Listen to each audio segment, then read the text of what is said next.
Oke, Assalamualaikum warahmatullahi wabarakatuh. Kita lanjutkan materi pertemuan 1 part 2. Kita buka kembali. Untuk materi pertemuan 1 part 2, di sini kita lanjutkan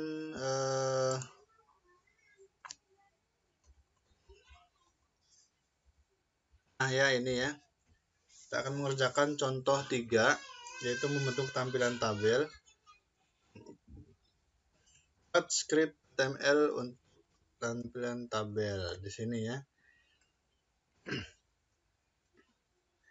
Nah, di sini tabel yang sebelumnya sudah kita kenal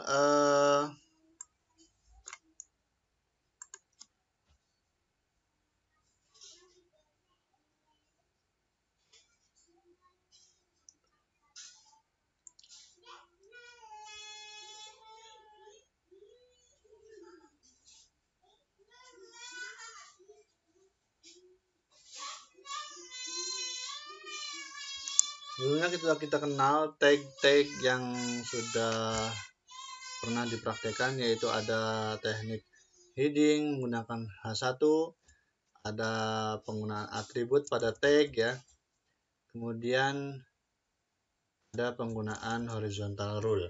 Kali ini kita akan membuat sebuah tampilan web berbentuk tabel ya, tampilan tabel. Maka kita mulai tetap sama ya, kita akan buat HTML,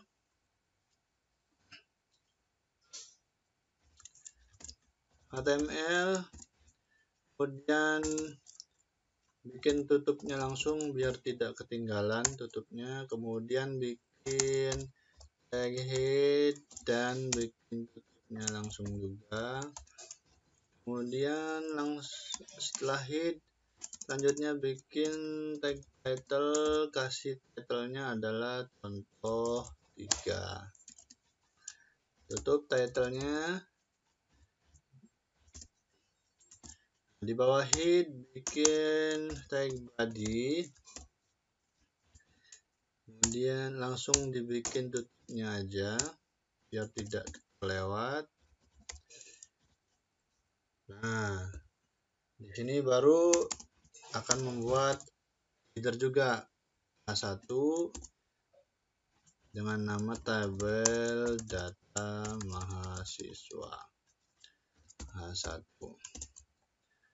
Ini D-nya kurang besar. Bawahnya baru bikin tabel. Nah, tag tabel ini akan dibuatkan atribut untuk garis maksudnya ya. Garis yaitu ada atribut border. Nah, ukuran bordernya 1. Kemudian menggunakan BG color, ukurannya bentar, saya nyalakan angin. BG color dengan warna pink, ikutin yang di modul. Ini yang bikin perempuan nih kayaknya mata kuliahnya.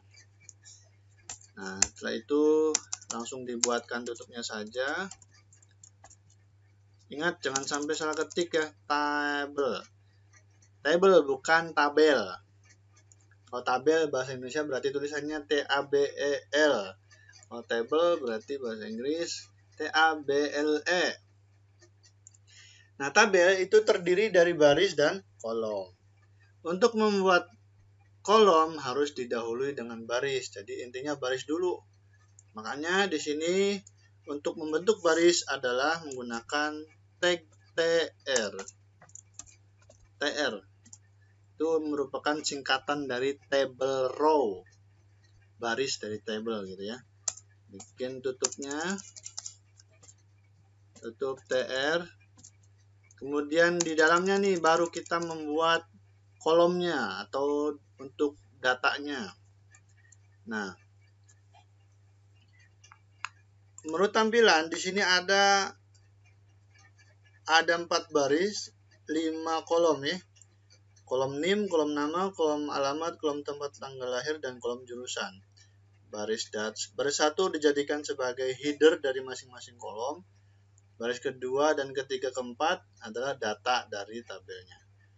Untuk itu, karena baris 1 dibikin header, maka tampilan di sini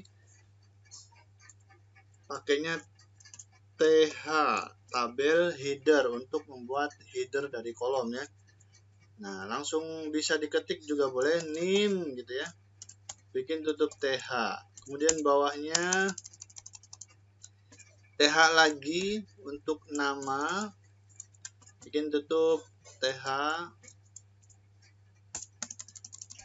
Selanjutnya bikin TH lagi untuk alamat. Alamat ya. TH.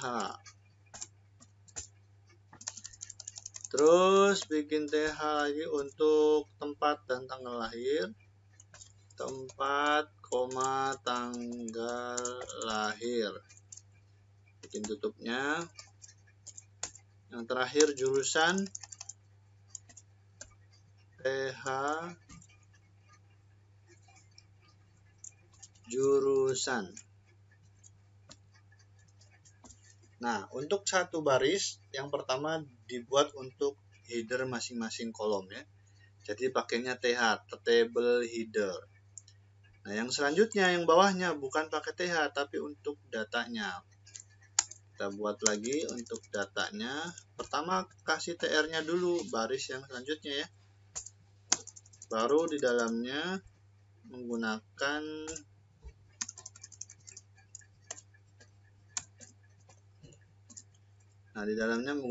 TD. Kalau yang tadi TH untuk header, sekarang TD untuk table data. Kita bikin dulu table datanya, kemudian kita copy karena sama bawahnya ya. Kita copy,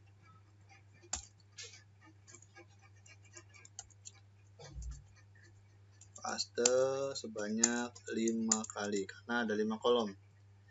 Nah, yang pertama, nah sebelum kita isi datanya, karena ini bawahnya sama table data semua, jadi kita copy aja nih dari TR sini ya.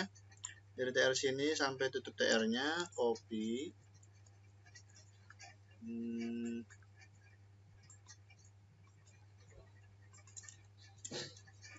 Paste sebanyak berapa kali? 1, 2. 2 lagi berarti. 2 lagi. 2, 3. Nah, jadi ada 3 untuk TR TD-nya. Yang pertama, setelah yang header, kita isi 12, 11, 0001. Berikutnya sebelahnya ada nama Anitanya, ada alamatnya Cengkareng, dan ada tempat tanggal lahirnya Jakarta.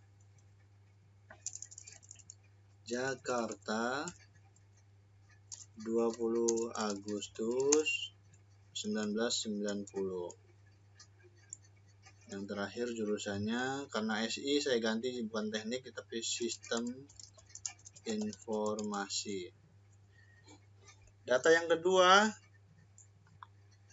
bikin lagi 12/11/0002 dengan nama Aditya. Alamatnya adalah Tangerang. Tempat tanggal lahir Semarang. Waduh, orang Semarang pindah ke Tangerang ya. 01 Januari 89. Yang terakhir kita sama ubah aja sistem informasi. Nah, data yang terakhir untuk 12/11/0003 adalah namanya Firman. Beralamat di Bogor. Kemudian tempat tanggal lahirnya Jakarta. 18 September 1988. Dan jurusannya sama, sistem informasi. Nah, sudah jadi nih. Kita save ya, kita save. Ini karena tadi sudah sempat buat ya, jadi saya save as aja untuk dibedakan, atau bisa save contoh 3 ya. Tadi saya salah nih, salah bukan pakai titik tapi pakai koma, makanya txt-nya tetap ngikut. Ini contoh 3, kita simpan. Karena tadi udah bikin jadi ada ya. Kalau yang belum bikin ketika simpan tidak nampil seperti itu, kita yes aja. Kemudian kita buka nih, dari sini kita buang, kita biarkan foldernya masih ada. Nah, kita klik contoh 3. Nah, ini tabel data mahasiswa dan datanya. Nah, gimana supaya tampilnya di tengah sini? Kita ubah deh sedikit ya. Kita ubah sedikit.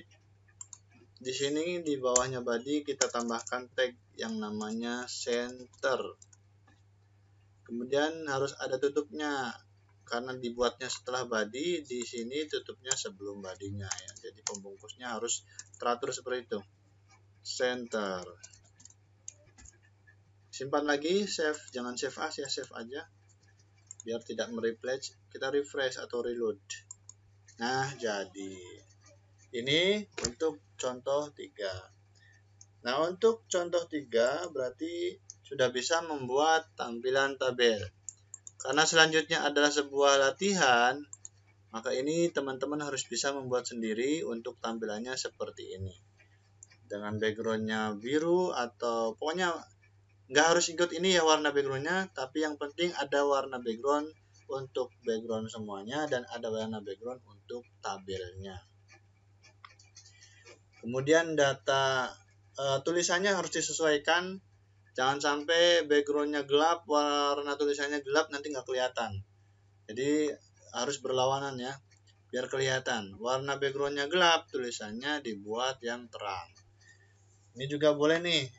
Ini kan dia masih gelap nih pakai hitam, jadi lebih baik yang lebih terang warnanya karena merahnya agak merah gelap ya. Silakan dibuat.